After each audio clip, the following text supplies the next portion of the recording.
You want to know what's wrong with us?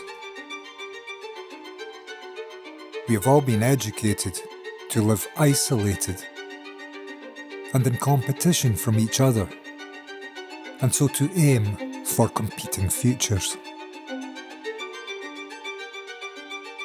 We do not see the same world because we live in an inner psychological, programmed, and long-conditioned state of the brain, which insists that our conceptual future, isolated from all others, be a glorious building on and a continuity from our pasts.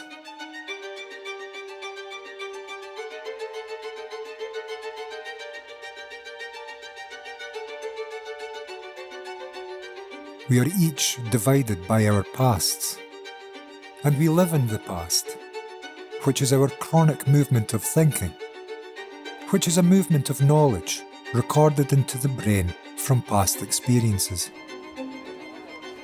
The indoctrination of this mechanical approach to life was educated into us all during our at least 12 years of mandatory schooling.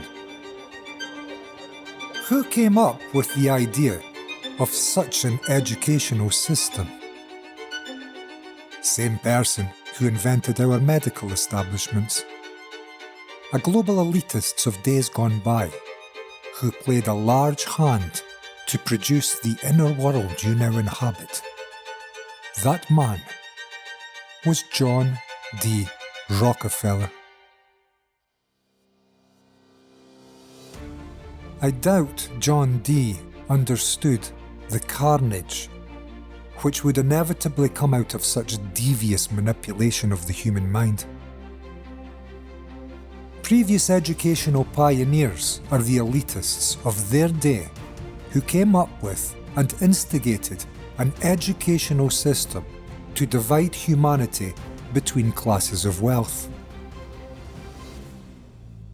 Those who found themselves at the top of the capitalist tree of their day, bankers, media moguls, fossil fuel entrepreneurs, had every desire to stay there and to mould the entire world to seeing it through their eyes.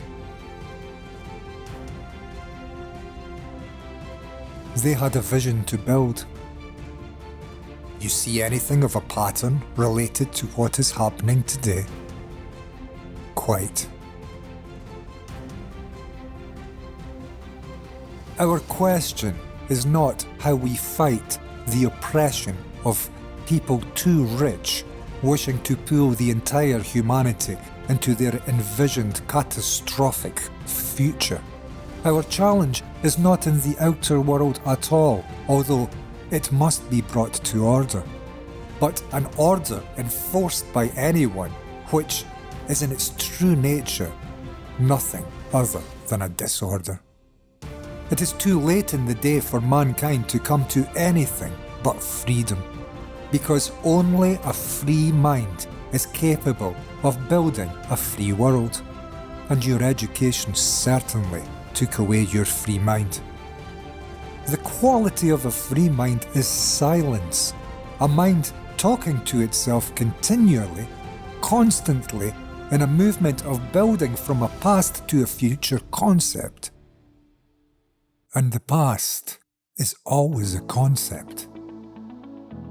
And the continuing movement from the past, which is our mind ever chattering to itself, hopeful, fearful, believing, worried, pleasure-seeking, and pained, is hardly a mind anyone sane could come to call free.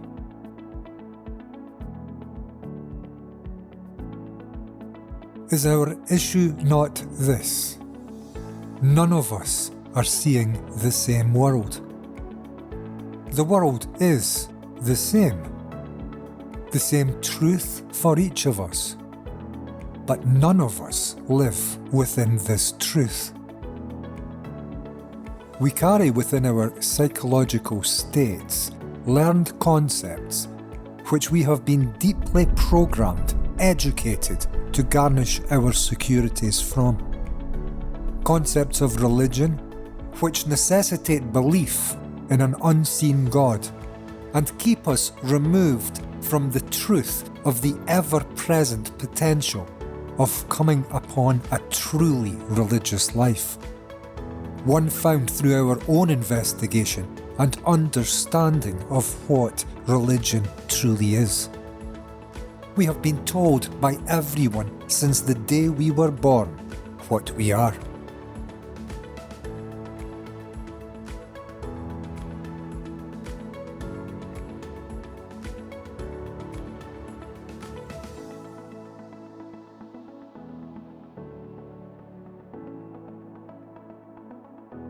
First of all, a given name comes to divide us from all others.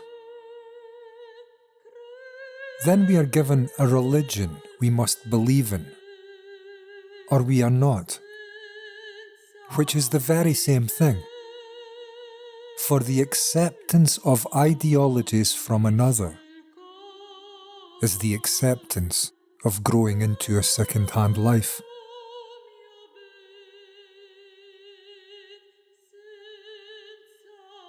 We are given a feeling that we must find our security living within a nation. And a nation is a limited group of people in a continual state of competition against others, and so in a state of conflict against others. We are all educated to the ideology of personal success, and so we become blind to the suffering lives of others as the bank balance and the material gains of such an accepted brutal approach to life become the only thing I am ever encouraged to hold interest within. A free mind is the only thing which is capable of building a free world, and none of our minds are free. Our minds are confused, non-understanding of themselves, and in conflict within themselves and with all others.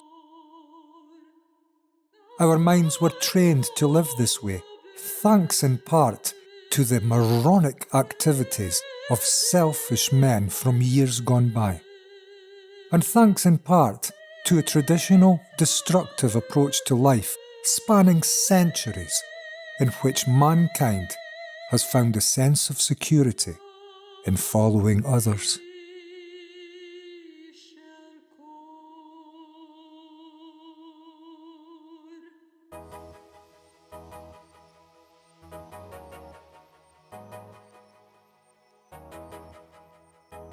Despite the obvious dangers of a periodic Hitler coming along, we still insist that an orderly society is one based on not thinking for ourselves, but following the lead of another.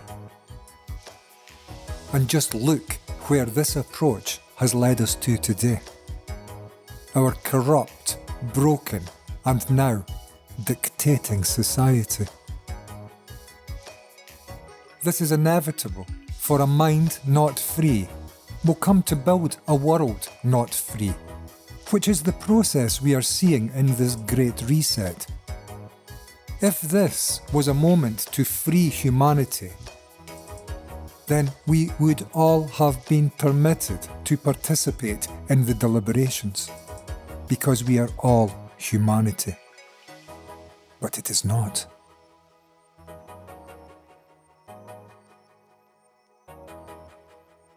But do not spend energy attacking anyone. What we need today is truly to build. And the first thing we need to find is freedom from the enslaved mind we have all become accustomed to living within. It is the inner working of all of our brains which is now destroying our world. We can see this destructive movement much more clearly in the attempts of our so-called elitists to bring their order today, which is a movement of disorder, as all attempts to change without first understanding what came before and ending it forever must be.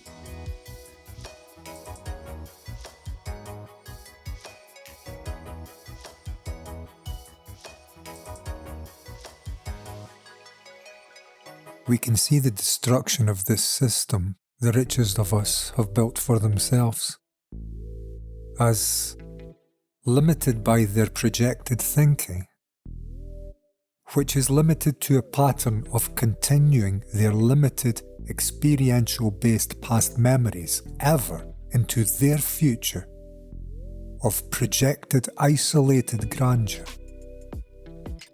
have naturally come to act more and more selfishly as they lobbied and so subverted the true course of democracy, as they employ science and economics, yet only to favour the side of the arrangement which benefits them. This is the divisive movement of humanity in action.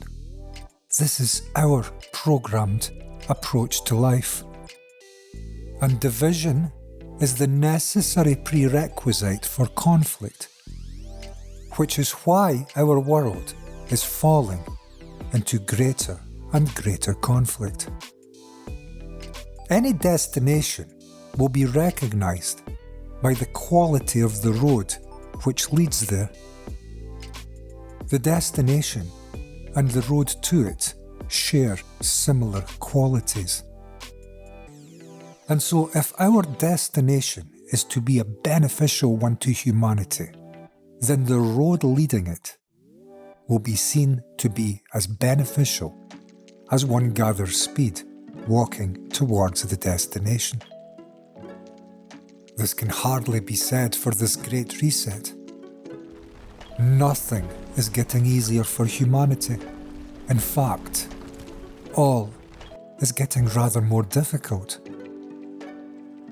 And so if you see the same, if you are alarmed by this rich man's strong-arm tactic of their so-called Fourth Industrial Revolution, then listen carefully to these words.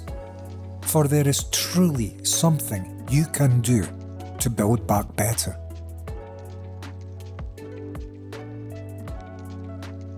You can free your mind and come for the first time into the depth, the colour and the majesty of this present moment.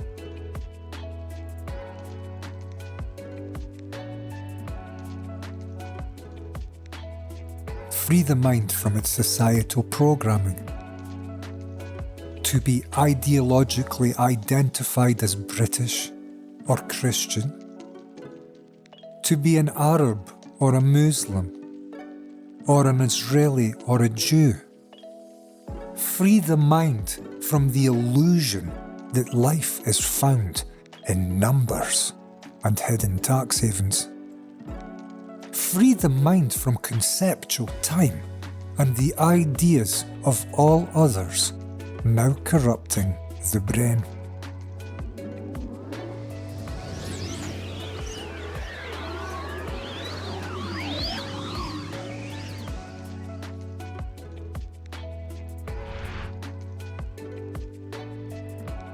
It is our thinking which divides us.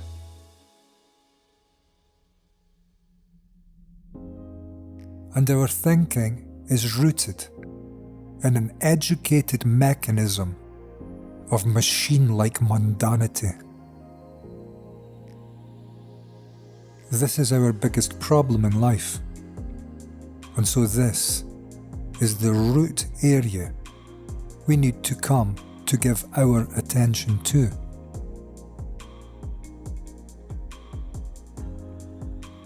Without freeing the human mind, now in bondage, to educated principles of time and becoming, which lives daily in this state of programming to societally educated principles of division, national, religious, ideological, political. As long as we remain in these deeply divisive and so conflicted states of consciousness necessitating a sense of defence and attack against each other, we will be in no position to take one step forward to building back better for humanity. Because that which seeks to do the building back better is the very worst there could ever be. To come into the light of life, we must put down that which is destroying our relationships between each other. This will be found to be all conceptual, residing within the daily psychological thinking of our minds. And so it is here we must approach to initially begin to bring about a change. And if we can change our inner corrupted states of being, which are states of constantly becoming, we may come to find the relationship between us all has always existed where we have never ever looked, outwith of the conceptual time zones of our thinking minds in this very present moment.